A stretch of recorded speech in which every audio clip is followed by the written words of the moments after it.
Papunta kami sa... So, ito na ito ngayon. Dati...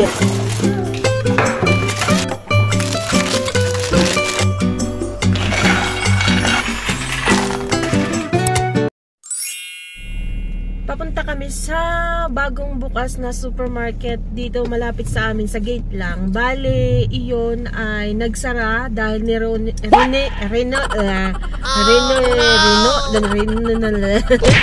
nagsara siya ng ilang months dahil nagkaroon ng renovation. Ngayon ay bukas na. So pupuntahan namin para makita namin kasi may mga bago daw na establishment. And of course, magluluto din tayo ng brittle nut for the first time. So let's go. And we are here already dahil nga 5 minutes lang ang layo nito sa bahay namin. Literal na paglabas mo ng gate, narito na agad siya.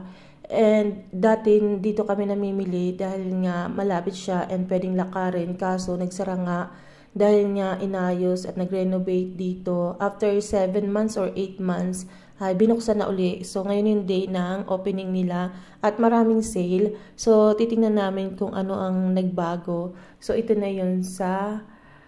Narito na agad kami. Literal na 5 minutes. So paglabas ng gate, liliko lang sa kaliwa and narito na agad. Pinalitan na rin pala ng pangalan na Lynn Rage Walk. Pero ito ay medyo maliit lang na pamilihan. Pero kompleto naman na talagang literal na nasa labas lang ng area namin.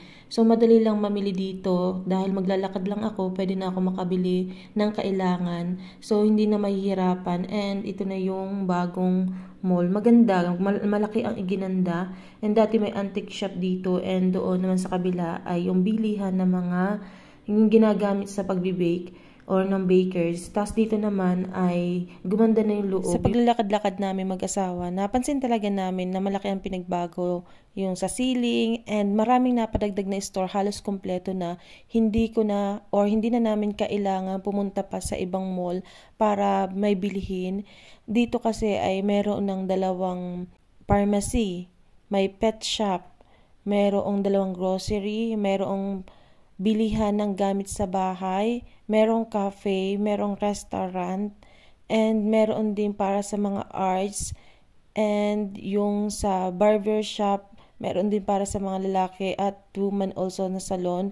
So, kompleto na talaga dito. Ang napadagdag dito is Woolworths. Dati kasi wala ditong Woolworths. And yung iba pa napadagdag din, kaya maganda na. So, meron dito yung Asian store before, pero parang wala pa, hindi pa sila nag-open. Baka babalik sila, I'm not sure. Pero pag bumalik, talagang kompleto na dito kasi narito na rin yung Asian store. Hindi ko na kailangan pumunta pa sa malayo, na 15 minutes ang layo sa bahay namin. So, every time na gusto kong bumili ng Asian food or ng product, pwede na ako pumunta dito. So, itong establishment na chine-check namin ay Checkers ang tawag. And nakakatuwa, may Krispy Kreme din sila sa mismong supermarket na ito. At napakalawak ng supermarket din na ito. Halos kompleto talaga. So, ito yung napadagdag. Wala ito last year. So, Woolworth Clothing, Woolworth Wine. Ito yung mabibili kayong mga wine. And kasunod ay Woolworth Cafe.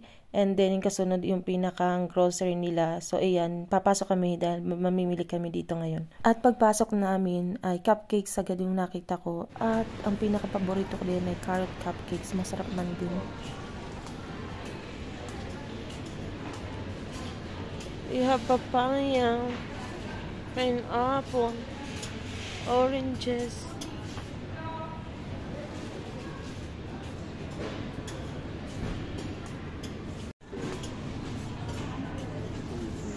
Oh, ang bango. Wine here. Diba? At sa part nga na ito ay yung mga ready-made sauces. At mukha namang masasarap talaga. At may sardinas din dito sila. Napakabango dito. Ang amoy ng sa loob ng Woolworths napaka-expensive. Parang ano, may pabango yung hangin nila. Yeah. I think this one is nice. I just want... Why are you taking? Is it allowed? Of course, isn't it? Hold it. Let me... Are you sure it's allowed? Yeah.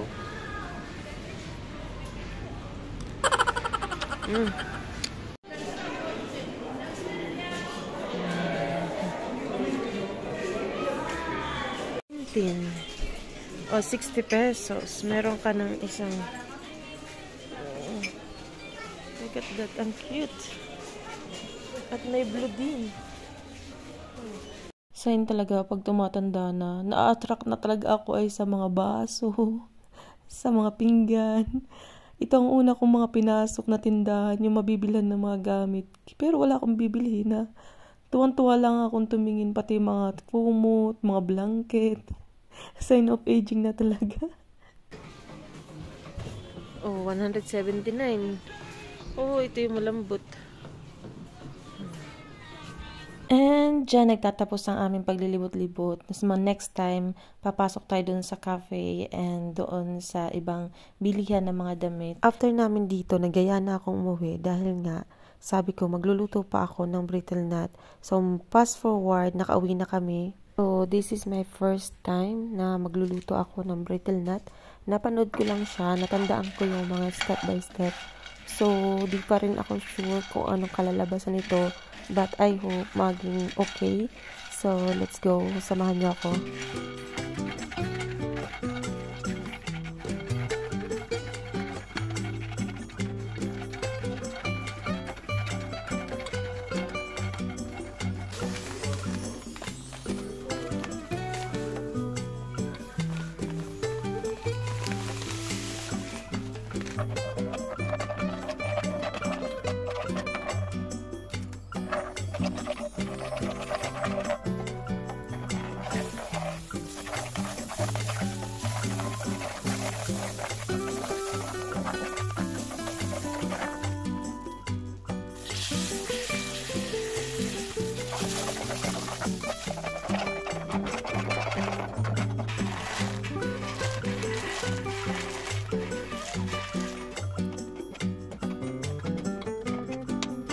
Ayan, tapos na. At kung nakita ninyo yung step by step, napakabilis lang pala ng prosesong na ito.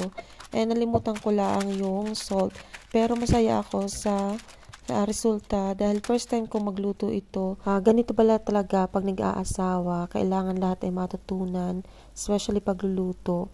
Although, nakakapagluto ako sa bahay kasi hindi naman ako ganun kagaling.